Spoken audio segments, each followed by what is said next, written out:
Try చేస్తున్న flight అసలు ఏమైందో ఏంటో అంటే నిజంగానే అంటే గతంలో కొన్ని flights Malaysian airlines subject to correction NH 371 అనుకుంటా సబ్జెక్ట్ టు కరెక్షన్ అదేమైపోయింది ఇప్పుడు మనకు తెలియదు. అవును, ఆ సముద్రంలో కూలిపోయింది. కానీ ఇది కళ్ళ ముందు కూలిపోయి కళ్ళ ముందే మంటలు వచ్చేసి కూలిపోయిన పరిస్థితి శ్రీహరి. ఇంకంటే ఏ ఒక్కళ్ళు కూడా నిజంగా ఎందుకంటే చాలా ఫాస్ట్గా ఆ మెటీరియల్ అది కూడా అలా ఉంటుంది కదా, వెంటనే చాలా ఫాస్ట్గా అంటుకుపోతాయి. 10 గంటల ప్రయాణం కోసం బయలుదేరిన ఏరోప్లేన్ అంటే రాత్రి 1:40 అంటే సుమారు రాత్రి 11 గంటల 12 గంటలకల్లా లండన్లో దిగాల్సిన విమానం అర్ధాంతరంగా ఇలాగా వాళ్ళ ప్రాణాలు గాల్లో కలిసిపోతాయని ఎవరనుకుంటారు శ్రీహరి? ఎస్, ఇది నిజంగా మాటలకు అందని విషాదం. యావత్ భారతీయుల గుండెలను కూడా మెలిపెడుతున్నటువంటి ఒక దురదృష్టకరమైనటువంటి సంఘటన ఋషి. సో ఈ యొక్క ప్రమాదంలో మీరు అన్నట్లుగా మొత్తం కూడా 169 మంది భారతీయులు, 53 మంది బ్రిటన్ పౌరులు ఉన్నారు, 7 పోర్చుగల్ పౌరులు, 1 కెనడా జాతీయులు, మొత్తం కూడా 61 మంది విదేశీ ప్రయాణికులు. మిగిలినటువంటి వారందరూ కూడా భారతీయులు. వీరందరూతో చాలా ఖచ్చితంగా గమ్యస్థానాలకు చేరాలి అనేటువంటి ఉద్దేశంతో దీంట్లో గుజరాత్ మాజీ ముఖ్యమంత్రి విజయ్ రూపానీ కూడా ఉన్నట్లుగా తెలుస్తోంది. ఇంకా చాలామంది ప్రముఖులు, వ్యాపారవేత్తలు కూడా ఈ యొక్క ఫ్లైట్లో ప్రయాణిస్తున్నారు.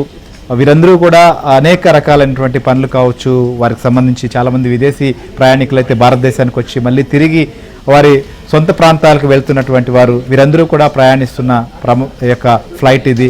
ఖచ్చితంగా టేకాఫ్ అవుతున్నటువంటి సమయంలో ఎలాంటి సందేహం కానీ ఎలాంటి సమస్య వస్తుందని కానీ ఎవరు ఎక్స్పెక్ట్ చేయలేదు. దాదాపుగా చాలా ఎక్స్పీరియన్స్ కలిగినటువంటి పైలట్, కో పైలట్ కూడా ప్రస్తుతం దీన్ని హ్యాండిల్ చేస్తున్నారు. వీరు చాలా దేశాలకు ప్రయాణం చేసినటువంటి సుదీర్ఘమైన అనుభవం కలిగినటువంటి వారే దీన్ని నడుపుతున్నటువంటి పరిస్థితుల్లో ఇలాంటి ప్రమాదాన్ని అయితే మాత్రం ఎవరు కూడా ఎక్స్పెక్ట్ చేయలేదు. ఈ సంఘటన జరిగిన తర్వాత దాదాపుగా 1:17 నిమిషాల సమయంలో ఇది టేకాఫ్ అయింది. టేకాఫ్ అయినటువంటి కొన్ని నిమిషాలకే ఈ యొక్క ప్రమాదం జరిగింది. సో కూలిపోయినటువంటి ఏదైతే ఫ్లైట్ కూలినటువంటి ప్రదేశం ఉందో అక్కడ దాదాపుగా 2 భవనాలు ధ్వంసమైనట్లుగా కూడా మనకు సమాచారం అందుతుంది. ఈ యొక్క భవనాల్లో ఎవరున్నారు, ఈ భవనాల్లో ఎంతమంది ఉన్నారు, వారి పరిస్థితి ఏంటనేది కూడా చాలా ఆందోళన కలిగించేటువంటి అంశం ఋషి.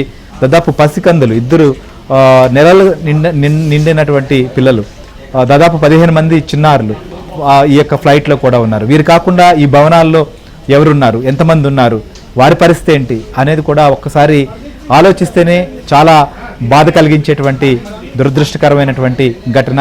ఈ ఘటనకు సంబంధించినటువంటి దానిపైన ఇప్పటి వరకు అటు కేంద్ర ప్రభుత్వం, హోంశాఖ కావచ్చు, విమానయాన శాఖ ప్రకటనలు జారీ చేస్తున్నాయి. ఖచ్చితంగా ఇన్ఫర్మేషన్ సెంటర్ ఏర్పాటు చేసాం, సమాచారం అందిస్తున్నాం, అక్కడ సహాయక చర్యలు అందిస్తున్నాం, క్షతగాత్రులకు మెరుగైన వైద్య సేవలు అందించేటువంటి ప్రయత్నం చేస్తున్నామని. కానీ మిగిలినటువంటి వారి పరిస్థితి, డెత్స్ గురించి విషయం కానీ ఇలాంటి వాటిపైన అధికారికంగా మనకు ఒక ప్రకటన రావాల్సినటువంటి పరిస్థితి ఉంది. కానీ పూర్తిగా ఒక అంచనాకు వచ్చిన తర్వాత ఇక్కడ మొత్తం కూడా ఇటు ఇండియన్ ఆర్మీని కావచ్చు, NDRF సంబంధించినటువంటి బలగాలు, గుజరాత్ సంబంధించినటువంటి పోలీస్, అలానే ఫైర్ స్టాఫ్, వీళ్ళందరూ కూడా ప్రస్తుతం అక్కడ సహాయక చర్యలు పాల్గొంటున్నారు.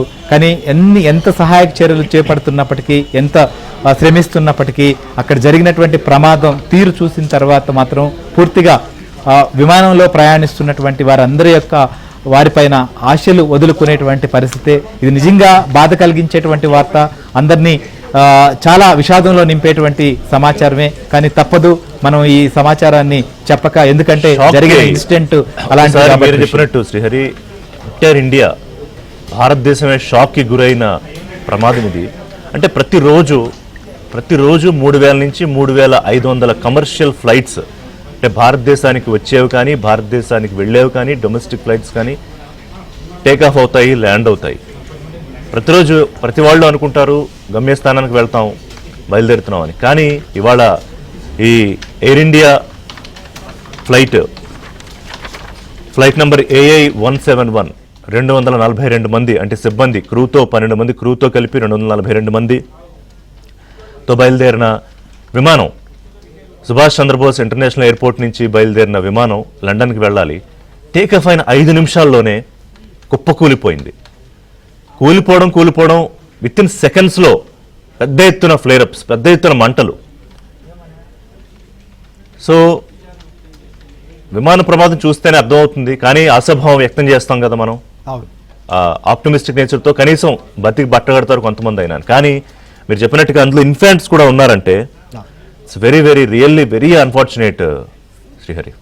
ఎస్ ఋషి, ఈ యొక్క ప్రమాదానికి సంబంధించిన దానిపైన దేశ ప్రధాని నరేంద్ర మోదీ కూడా ఇటు కేంద్ర మంత్రి అమిత్ షా అలానే రామ్మోహన్ నాయుడు వీరిద్దరినీ కూడా ఆదేశించారు. వెంటనే సంఘటనా స్థలానికి కూడా చేరుకోవాలి, అక్కడ పరిస్థితిని కూడా పర్యవేక్షించాలని చెప్పి హుటాహుటిని కూడా అటు అమిత్ షా కావచ్చు, రామ్మోహన్ నాయుడు బయలుదేరారు. గుజరాత్కు వెళ్తున్నారు, అహ్మదాబాద్కు. ఏదైతే ప్రమాదం జరిగినటువంటి ప్రాంతం ఉందో అక్కడికి చేరుకున్న తర్వాత పూర్తి స్థాయి పరిస్థితులన్నింటినీ కూడా పర్యవేక్షించబోతున్నటువంటి పరిస్థితులు మనకు. సో అయితే ఇప్పటి వరకు మనం చూస్తున్నాం అక్కడ ప్రమాదం జరిగినటువంటి ప్రదేశం అది.